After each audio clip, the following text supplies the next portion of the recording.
Hello दोस्तों, आप सभी का आपके अपने चैनल एजुकेशन अड्डा पर हार्दिक स्वागत है। उम्मीद है आप सब अच्छे होंगे। अगर आप हमारे चैनल पर नए हैं तो इसे सब्सक्राइब करें।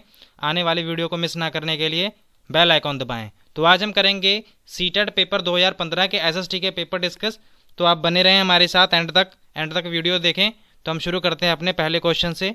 हमारा पहला question, the inner most layer of the earth is mainly made up of. जो हमारी धरती की सबसे इनर मोस्ट लेयर होती है, सबसे अंदर वाली लेयर होती है, भीतरी परत होती है, वो किस चीज़ से बनी होती है? तो देखते हैं, सिलिका आयरन, निकल आयरन, या निकल अल्मोनिया, या सिलिका अल्मोनिया। तो ये इन्होंने पूछा है कि ये सिलिका आयरन से बनी होती है, या निकल आयरन से बनी होती है, या निकल अल्मोनियम जो होती है, या सिलिका अल्मोनियम। तो ये इसका जो सही उत्तर होगा वो होगा निकल और आयरन। इसे वहाँ पर NiFe,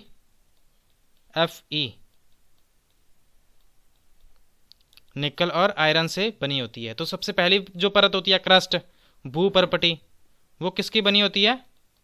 सीमा, सियाल की बनी होती है वो, सियाल की बनी होती है।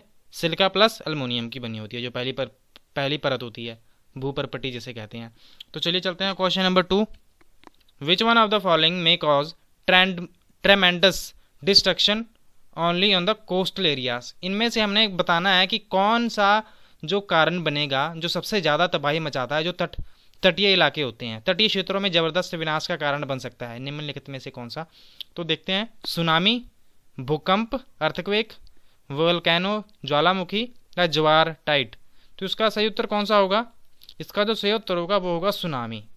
आपने सुना होगा जब भी सुनामी आती है तो वहाँ के जो आसपास जो सुनामी, जो भी समुद्र तटियों के तटों पर जो रहने वाले लोग होते हैं, सबसे पहले उन्हें कहा जाता है कि आप दूर हो जाएं वहाँ से, आप कहीं दूर वाले इलाके में चले जाएं। तो सुनामी आने से वहाँ पर बहुत ज़्यादा नुकसान होता है, क्योंकि समुद्रों से ही तो आती है सुनामी, तो तटवर्तियों इलाकों में तो बहुत ज़्यादा नुकसान होगा। इसलिए इसका जो सही उत्तर होगा वो होगा सुनामी। बड़ी बड़ी लहरें उठती हैं, इसका सही उत्तर ए। तो चलिए चलते हैं क्वेश्चन नंबर 3 पर। Which one of the following is not considered as a fossil fuel. इनमें से कौन सा फॉसिल फ्यूल नहीं माना जाएगा? इन्होंने नहीं की बात की है। सबसे पेट्रोलियम, कोल, नेचुरल गैस, या फायरवुड। हिंदी में देखते हैं, पेट्रोलियम, कोयला, प्राकृतिक गैस, या जलाऊ लकड़ी। तो इसका सही उत्तर होगा वो होगा फायरवुड। जैसा कि हम सब जानते हैं, जो फॉसिल फ्यूल होते हैं इनको बनने में काफ़ी साल लग जाते हैं, काफ़ी लाखों साल लग जाते हैं, हज़ारों साल लग जाते हैं। उनमें से जैसे कि पेट्रोलियम है, कोल है, नेचुरल गैस है, इन सभी को बनने में बहुत टाइम लग जाता है। इसे हम फॉसिल फ्यूल कहते हैं, जो जीवाश्मों के बनते हैं। जैसे कि कोई प्लांट्स है वो धरती के नीचे दब गया, या फिर कोई और है, जीव जंतु हैं वो मर गए, तो उनसे वो बहुत ही सालों बाद, बहुत ही लाखों सालों बाद वो पेट्रोलियम, कोल या नेचुरल गैस में तब्दील हो जाती हैं। पर फायरवुड ये तो लकड़ी से बनती है, ये इसलिए ये क्या है? फॉसिल फ्यूल नहीं है, ये ईंधन नहीं, जीवाश्म ईंधन नहीं है। इसका सही उत्तर होगा जलाऊ लकड़ी। Question number 4। On 21 March and 23 September the whole earth experience equal day and nights. This is because कि जो 21 मार्च को इन्होंने क्या कहा है, 21 और 23 सितंबर को पृथ्वी पर पूरे समान दिन और रात अनुभव करती है, क्योंकि इसका सही उत्तर देखते हैं, direct rays on the sun fall on the equator at this position, none of the poles is tilted toward the sun. हाँ, ये सही लग रहा है, फिर भी बाकी के ऑप्शन भी पढ़ लेते हैं। Direct rays on the sun fall on the tropic of Capricorn. Tropic of Capricorn कौन सी थी? मकर रेखा। और जो ट्रॉपिक ऑफ कैंसर थी कर्क रेखा। At this position none of the poles is tilted toward the sun. कि इसमें क्या होगा कि जो बी में इन्होंने बात कही है कि जब सन रेज पड़ेंगी ट्रॉपिक ऑफ कैप्रिकॉन पे, तो इसकी जो एक पोजीशन होगी वो सन की साइड होगी, जो मकर रेखा होगी वो सूरज की तरफ झुकी होगी, जिसके कारण ये 21 मार्च और 23 सितंबर को जो दिन और रातें हैं वो इक्वल होंगी। Option number D, direct rays on the sun falls on the tropic of cancer at this position one of the poles is tilted toward the sun. कि जब सीधी किरणें हैं वो पड़ेंगी, किस पर पड़ेंगी? ट्रॉपिक ऑफ कैंसर पर, कर्क रेखा पर। और इस समय क्या होगा? इस समय जो पोल्स होंगे वो सन की तरफ झुके होंगे। तो देखते हैं, direct rays on the sun falls on the equator at this position one of the pole is tilted toward the sun. इन्होंने ये बात कही है कि जो सन है, सन की सीधे किरणें कौन सी पड़ेंगी? इक्वेटर पर पड़ेंगी, और उसका जो एक भाग होगा वो सूरज की तरफ एक पोल होगा। ये थी ना अर्थ, ये अर्थ है। इन्होंने कहा कि ये इक्वेटर है, सीधी रेखाएं इन्होंने कहा कि इस पे पड़ेंगी और एक भाग किस पे होगा, झुका हुआ होगा सूरज की तरफ। तो इसका सही उत्तर ये तो गलत हो जाएगा। इसका जो सही उत्तर है वो है ऑप्शन नंबर ए। ये हमने पढ़ा था। अगर आपको ये कंसेप्ट अच्छे से समझना है तो आप हमारी एनसीईआरटी वाली ज्योग्राफी की प्लेलिस्ट जरूर देखें, उसमें से हमने ये बहुत ही अच्छे ढंग से किया हुआ है। Direct rays on the sun falls on the equator at this position none of the poles is tilted toward the sun. कि जो सन की है, यहाँ पर सन है, ठीक है, सन, ये जो सन की किरणें यहाँ पर सीधी पड़ेंगी, सीधी पड़ेंगी तभी तो दिन रात बराबर होंगे 21 मार्च और 23 सितंबर को। और यहाँ पर पोल्स पर भी यहाँ का जो यहाँ पर कौन सी रेखा थी, यहाँ पर थी कर्क रेखा, ट्रॉपिक ऑफ कैंसर, और यहाँ पर थी मकर रेखा। इनमें से किसी पर भी नहीं पड़ेगी, दोनों पे समान रूप से पड़ेगी जो सूरज की किरणें होंगी। तो इसका जो सही उत्तर होगा ऑप्शन नंबर ए। हिंदी में भी एक बार देख लेते हैं इसका सही उत्तर। सूर्य की सीधी किरणें भूमध्य रेखा, जिसे विषुवत रेखा भी कहते हैं, उस पर सीधी पड़ेंगी। इस स्थिति पर कोई भी ध्रुव सूर्य की ओर नहीं झुका होता। इसमें जो पोल्स होते हैं, जो ध्रुव होते हैं, ना उत्तरी ध्रुव ना दक्षिणी ध्रुव, इनमें से कोई भी ध्रुव जो होता है सूर्य की तरफ झुका नहीं होता। तो इसका सही उत्तर कौन सा हो जाएगा, option number A. During the earthquake at what measurement on the Richter scale do things begin to fall. कि भूकंप के दौरान रिक्टर स्केल के पैमाने पर किस चीज़ के कितने रिक्टर स्केल पर कितना उसका मेजरमेंट होता है कि वो चीज़ें गिरनी शुरू हो जाती हैं। इसका देखते हैं उत्तर। 6 से ज़्यादा, या फिर 5 से ज़्यादा, या 7 से ज़्यादा, या 2। तो इसका सही उत्तर है वो है 5/5। इसमें जो चीज़ें होती हैं वो गिरनी शुरू कर देती हैं। इसका सही उत्तर है। चलिए चलते हैं question number 6। Which one of the following feature is result of depositional work of a river. इन्होंने किसकी बात की है, कौन सी नदी एक नदी के निक्षेपण कार्य का परिणाम है। कल भी हमने ये भी किया हुआ है, वैसे तो एनसीईआरटी की समरी में हमने ये किया हुआ है कि निक्षेपण होता क्या है। ठीक है, निक्षेपण, अगर कल वाला आपने एनसीईआरटी वाला लेक्चर देखा है तो आप ये जरूर क्वेश्चन सॉल्व कर पाएंगे। इसका जो फर्स्ट ऑप्शन है meanders, option B flood plains, option C oxbow lake, या ऑप्शन डी वाटरफॉल। मैंड्रस बाढ़ के मैदान, ऑक्स धनुष झील, ऑक्सबो झील है झरना। तो इसका सही उत्तर है वो कौन सा है, ऑप्शन नंबर बी।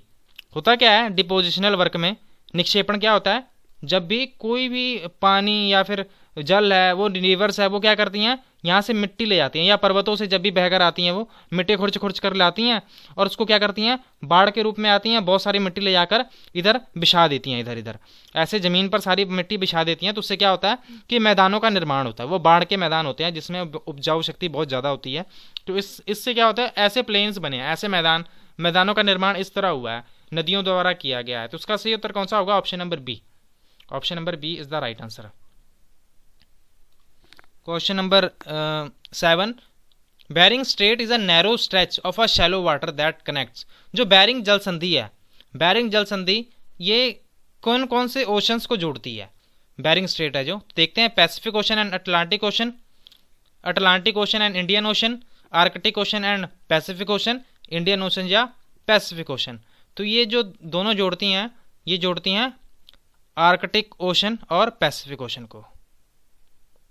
ये इसका सही आंसर है, option number C is the right answer.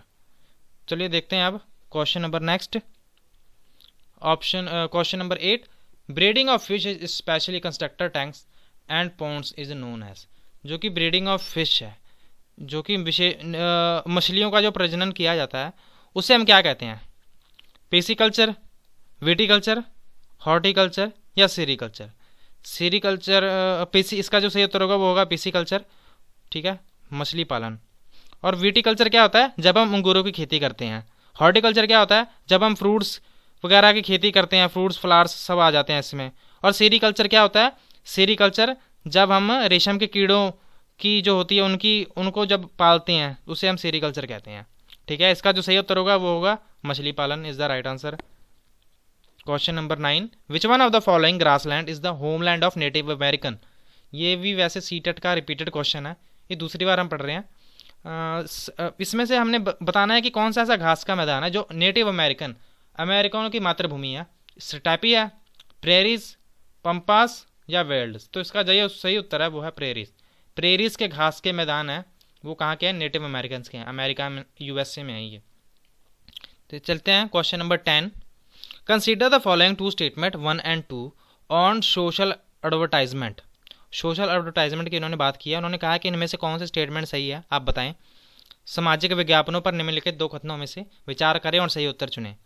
Social advertisements are those advertisements that have larger message for the society.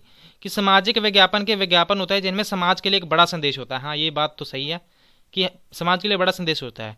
Social advertisements are made up only by the state. ये बात कहाँ लिखी है? कहीं नहीं लिखी ये बात गलत है।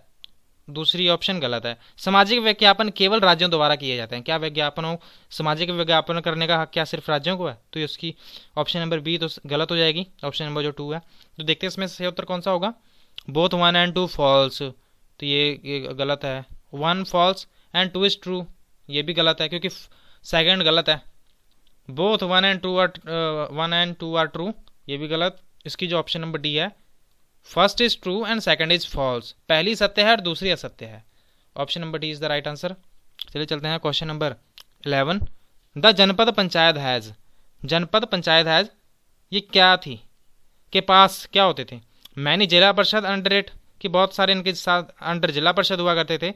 इनके पास many gram panchayat under it, many municipal ward under it, many gram sabhas under it. इनके तहत कई जिला परिषद हुआ करते थे, इनके अंतर्गत कई ग्राम पंचायतें हुआ करती थी, इसके अंतर्गत कई नगर पालिका वार्ड हुआ करते थे, या इनके अंतर्गत कई ग्राम सभाएं होती थी। तो इसका जो सही उत्तर है वो है many gram panchayat under it, कि बहुत सारी ग्राम पंचायत थी जो इनके अंडर हुआ करती थी। Option number B is the right answer.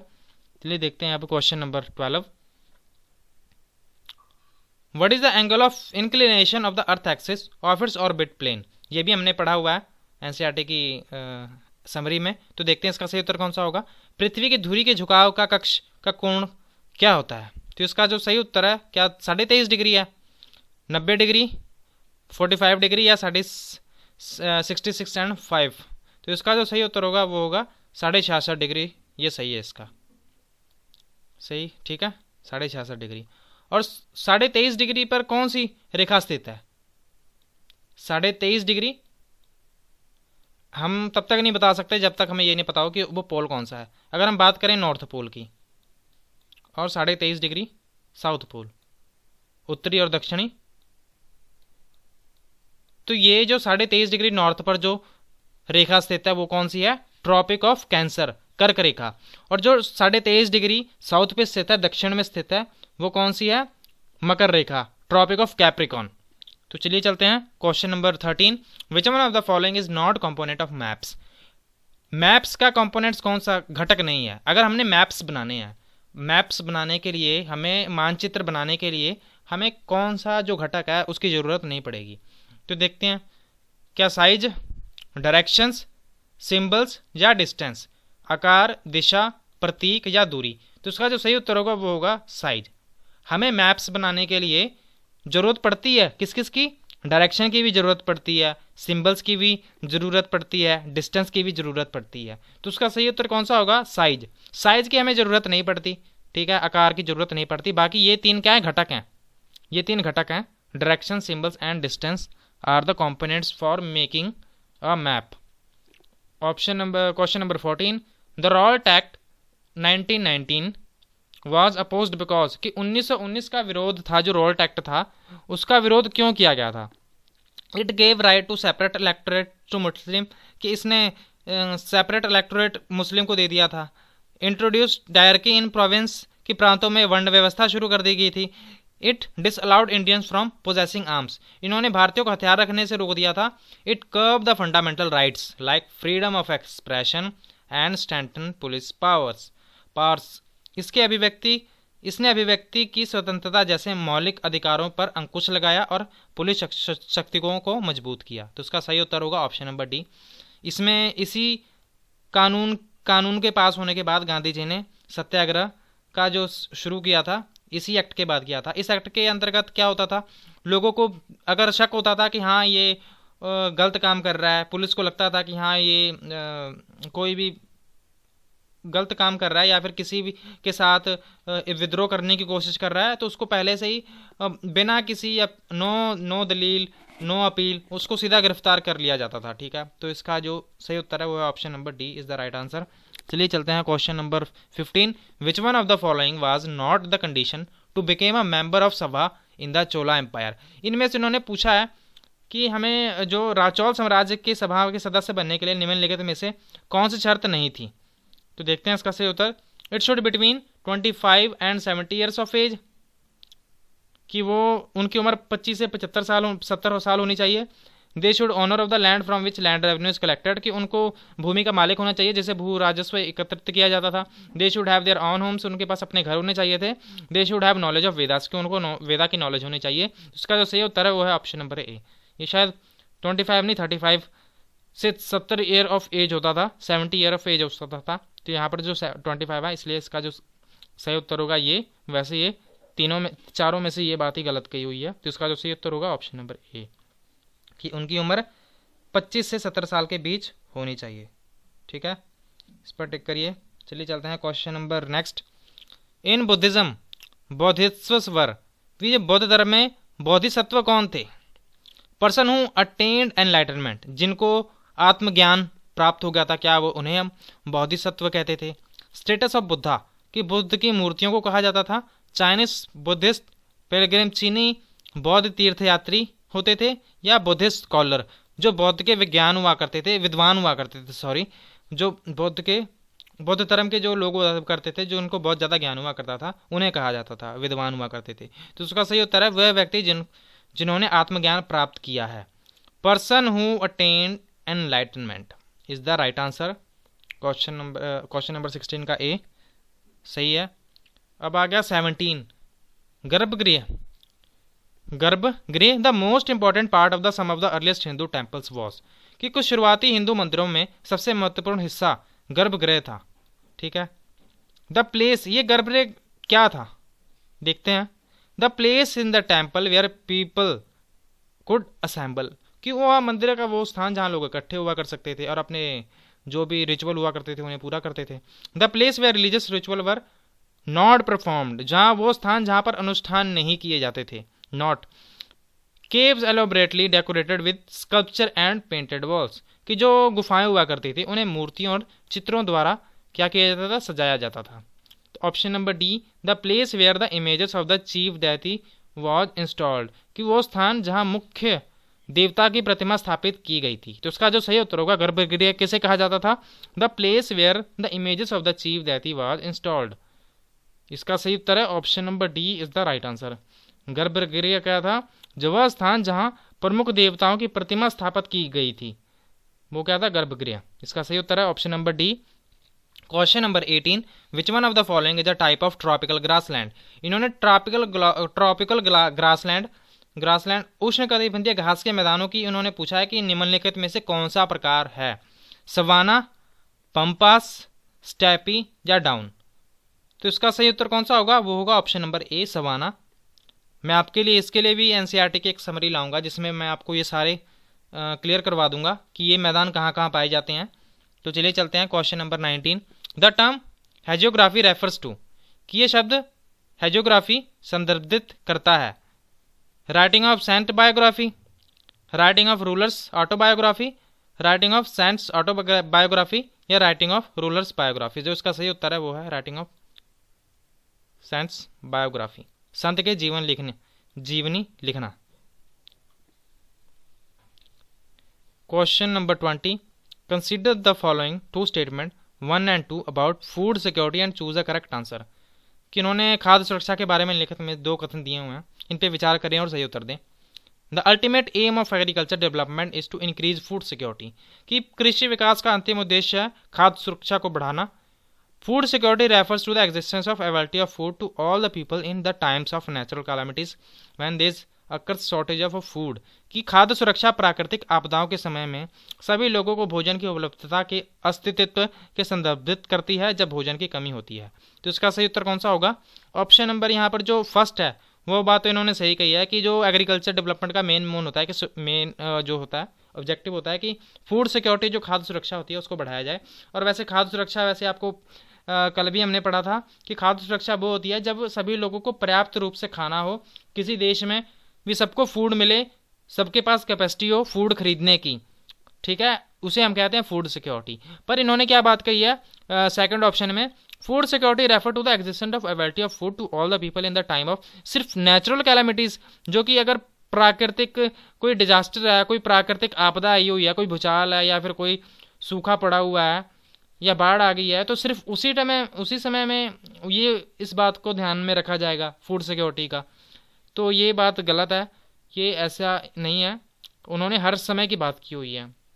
तो इसका जो सही उत्तर होगा फर्स्ट होगा सही, दूसरा होगा गलत। दोनों एक दो सत्य हैं, ये नहीं होगा। एक गलत दूसरा सत्य है, ये भी नहीं होगा। एक और दो दोनों झूठे हैं, ये भी नहीं। एक सत्य है और दो दूसरा सत्य है। 1 is true and second is false is the right answer. D, option D is the right answer. Question number 21, which one of the following is not a fact about Ahom. Ahom जो प्रजाति होती थी, जनजातियाँ, इनका जो था, देखते हैं ट्राइब था ये, इनके बारे में कौन सी बात है गलत कही गई है उनके बारे में। The Ahom state was divided into clans called PECS. तो अहम राज्य के पास पेक्स नामक कुलों का विभाजित किया गया था। The Ahom state dependent upon the force labour, कि अहम राज्य मजबूरी श्रम पर निर्भर था। The Ahom society was very sophisticated, कि वह समाज बहुत ही परिष्कृत था। The state of Ahom was created by suppressing the older political system of the Bhuyans, की भूमियों की पुरानी राजनीतिक व्यवस्था को दबाकर अहोम राज्य का निर्माण किया गया था। तो इसका जो सही उत्तर है वो है ऑप्शन नंबर ए। ये बात नहीं थी, उनको पेक्स में नहीं डिवाइड किया गया था। Option number A is the right answer. बाकी तीनों बातें यहाँ पर सही हैं, फैक्ट हैं, ये नहीं है, नोट की बात की थी। Option number A is the right answer. चलिए चलते हैं क्वेश्चन नंबर 22, यह हमारा आज का आखिरी क्वेश्चन है। Many of the Chanakya ideas were written in a books called the, कि जो चाणक्य ने किताब लिखी थी उसके जो ज़्यादातर आइडिया लिखे गए थे, जो विचार लिखे गए थे, वो कौन सी किताब में लिखे गए थे? अथर्ववेद, अर्थशास्त्र, यजुर्वेद या धर्मशास्त्र? तो इसका जो सही उत्तर है वो है अर्थशास्त्र। जो चाणक्य ने या कौटिल्य ने जो किताब लिखी थी उसका नाम क्या था? अर्थशास्त्र था। तो चलिए हम अपना सेशन समाप्त करते हैं। ये आपको वीडियो कैसी लगी, ये आपको सभी अगर कुछ समझ ना आया हो तो आप कमेंट कर सकते हैं। अब अगर आपको ये वीडियो अच्छी लगी हो तो इसे लाइक ज़रूर करें। Thank you for watching.